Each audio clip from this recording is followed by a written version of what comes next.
Bismillahirrahmanirrahim. Assalamu alaikum. 10th class, today I am going to share a very important lecture with you, which is relating to the pairing scheme of English of grade 10. As you know, we have started the preparation or reading the book of our English. शुरू करते हैं हम। बच्चे, आपका जो paper है, obviously अब तो आपको 10th क्लास में जो है वो 9th क्लास का आप एक्सपीरियंस जो है वो कर चुके हैं। आपका पेपर जो है वो टोटल 75 मार्क्स का होगा, जिसमें जो आपका ऑब्जेक्टिव टाइप है वो 19 मार्क्स का है, जिसको सॉल्व करने के लिए जो है वो आपको 20 मिनट्स जो है वो दिए जाएंगे। ऑन दी अदर हैंड जो आपका सब्जेक्टिव टाइप जो पेपर होगा वो 56 मार्क्स का होगा, और उसके लिए जो टाइमिंग आपको दी जाएगी पेपर को सॉल्व करने के लिए 2 घंटे 10 मिनट है। तो सबसे पहले जो है वो हम हमारा ऑब्जेक्टिव टाइप जो है उसको डिस्कस करेंगे।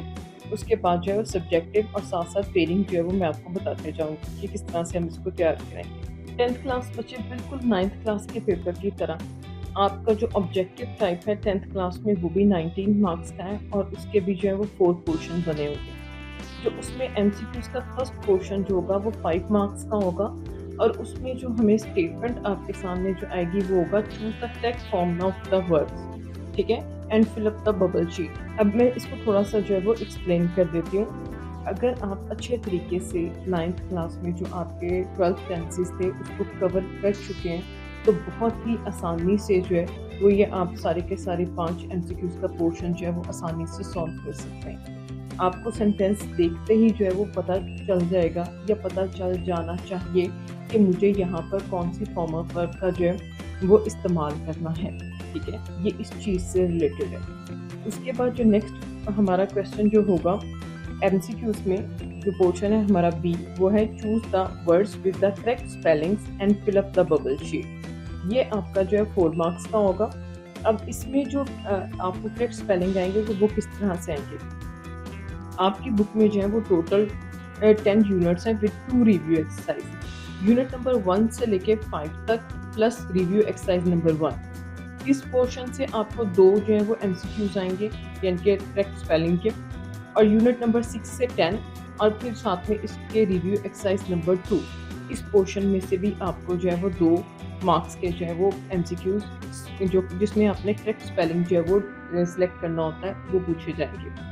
यानी कि आपको करेक्ट स्पेलिंग वाला ये जो हमारा पोर्शन है इसको सॉल्व करने के लिए आपके जो सारे के सारे यूनिट हैं, यूनिट नंबर 1 से लेके 10 तक with your review exercise number 1 and 2, इसमें जितने सारे स्पेलिंग्स हैं वो यहाँ से जो है वो कोई भी से 4 उठा सकते हैं, ठीक है, उठा के आपको वो दे सकते हैं। बीच में से एज यू नो वो 3 गलत होंगे और कोई एक स्पेलिंग जो है वो ठीक होगा।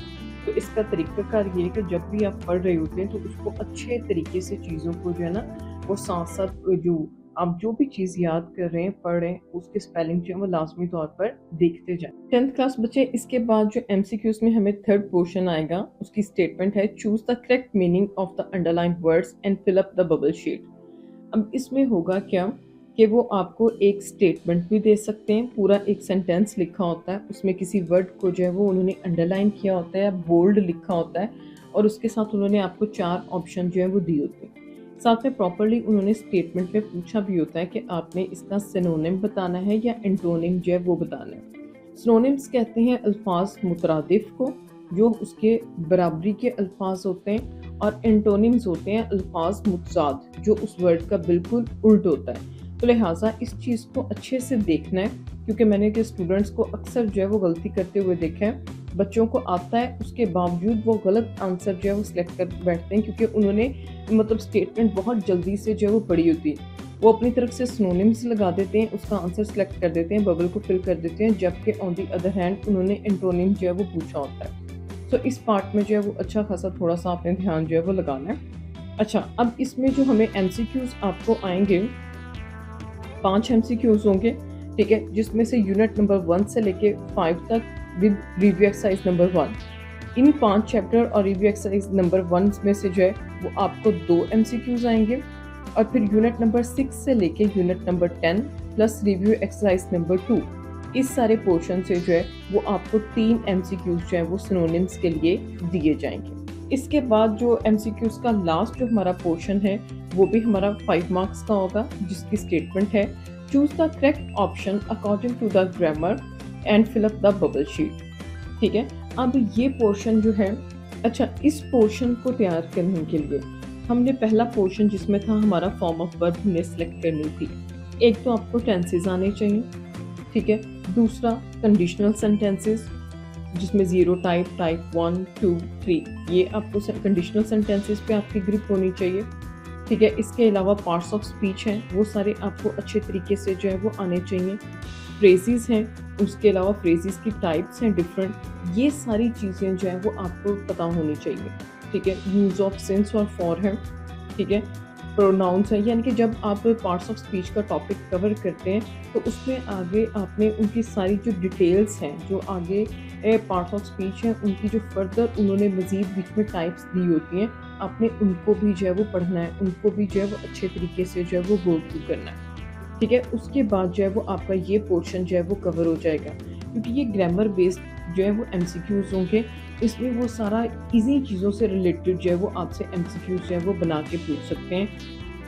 तो इस पोर्शन को तैयार करने के लिए जो भी मैंने पीछे आपको 3 से 4 चीज़ें बताई हैं, अगर वो आपको अच्छे तरीके से आती होंगी तो ये भी 5 नंबर का पोर्शन जो है ये आपका अच्छे तरीके से जो है वो कवर हो जाएगा। चलिए अब देखते हैं हम हमारे 10th क्लास सब्जेक्टिव टाइप को, ठीक है। मैं पहले जैसे आपको बता चुकी हूँ, जो आपका सब्जेक्टिव टाइप है वो 56 मार्क्स का है और इसको सॉल्व करने के लिए आपके पास टाइम जो है वो 2 घंटे 10 मिनट का होगा।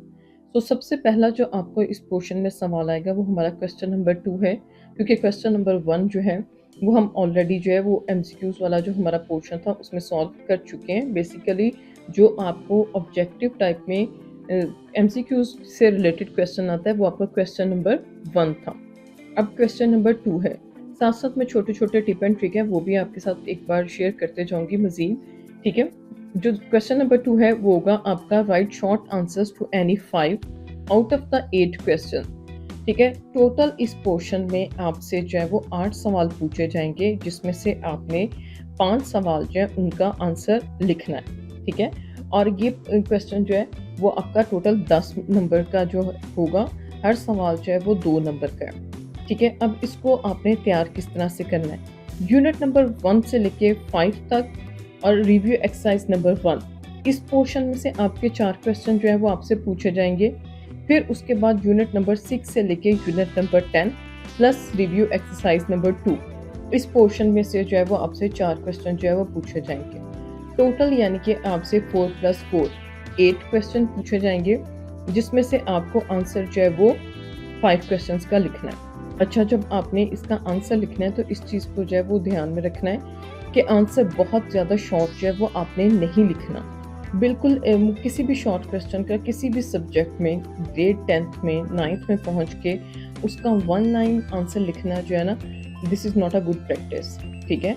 आप 1 लाइन का आंसर लिख के कभी भी जो है वो अच्छे नंबर या पूरे नंबर सवाल में जो है वो नहीं ले सकते। इस चीज़ को आपने लाजमी तौर पर जो है वो जहन में रखना है। चाहे शॉर्ट क्वेश्चन का आंसर लिख रहे हैं, लेकिन उसका आंसर आपको 3 to 4 लाइन्स में ही लिखना है। उसके बाद जो क्वेश्चन नंबर 3 है वो है हमारा translate any 1 out of the 2 paragraphs into Urdu और रीराइट इनटू सिंपल इंग्लिश, ठीक है। ये यहाँ पे पहले लास्ट ईयर तक ये प्रैक्टिस थी कि 10th क्लास में दिया ही एक पैराग्राफ जाता था, इंग्लिश पैराग्राफ दिया जाता था जो 8 मार्क्स का होता था, उसको उर्दू में लिखना होता था। लेकिन इस बार जो है ये चेंज हो गया, आपको जो है 2 पैराग्राफ दिए जाएंगे, दोनों में से कोई एक पैराग्राफ जो है आपने उसकी उर्दू लिखनी है, या फिर अगर आप इंग्लिश मीडियम है तो आपने उसका जो टेक्स्ट दिया गया है उसको आपने सिंपल इंग्लिश में यानी कि आपने उसको एक्सप्लेन करना है। और ये जो क्वेश्चन है ये हमारा 8 नंबर का है। और ये अब आप तैयार कैसे कर सकते हैं, उसके यूनिट सुने। यूनिट नंबर 1, 3, 4, 5, इन 4 यूनिट में से कोई एक पैराग्राफ आएगा। फिर उसके बाद यूनिट नंबर 6, 8, 10 एक पैराग्राफ जो है वो इसमें से आएगा, ठीक है। टोटल पैराग्राफ जो है वो आपके पास 2 हो जाएंगे, जिसमें से आपने एक की उर्दू या सिंपल इंग्लिश जो है वो लिखनी होगी। उसके बाद क्वेश्चन नंबर 4 है आपके पास, write down the summary of the poem. ये आपका सवाल जो 4th है ये 5 नंबर का जो है होगा, ठीक है। अब इसमें भी आपके पास यहाँ पे चॉइस है, या आपने समरी लिखनी है तो या फिर वो आपको किसी भी पोएम का जो है वो स्टैंजा देंगे जिसका आपने रेफरेंस टू द कॉन्टेक्स्ट जो है वो लिखना होगा।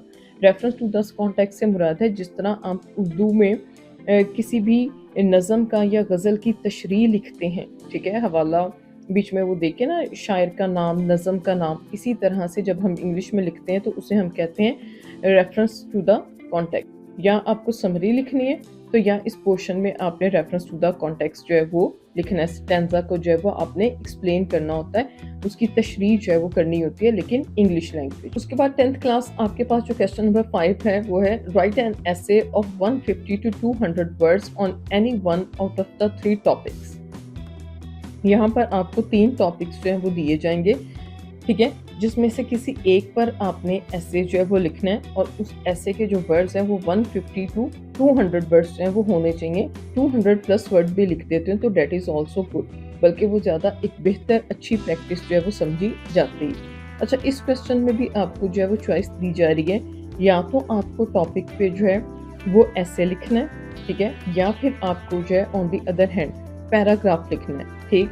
वो आपको ऑप्शंस जो हैं वो देंगे, इसी तरह से 3 पैराग्राफ की जो है वो आपको ऑप्शन दी जाएंगी, यानी कि टॉपिक्स जो हैं वो दिए जाएंगे। और वो जो टॉपिक्स हैं वो आपकी 9th-10th की जो ग्रामर कंपोजिशन है वो उसमें उन्होंने दिए हुए हैं, ठीक है। उसमें से किसी भी एक टॉपिक पे जो है वो आपको पैराग्राफ जो है वो लिखना है, और पैराग्राफ जो लिखना है उसमें वर्ड्स होने चाहिए 100 से लेके 150 तक। अच्छा, ऐसे में और पैराग्राफ में ये डिफरेंस होता है कि ऐसे में आप छोटे छोटे पैराग्राफ्स बना के मुख्तलिफ, एक अगर टॉपिक है तो उसके मुख्तलिफ स्टेप्स को जो है वो आप कवर करते हैं, आप उसमें कोटेशन जो है वो ऐड करते हैं, ठीक है।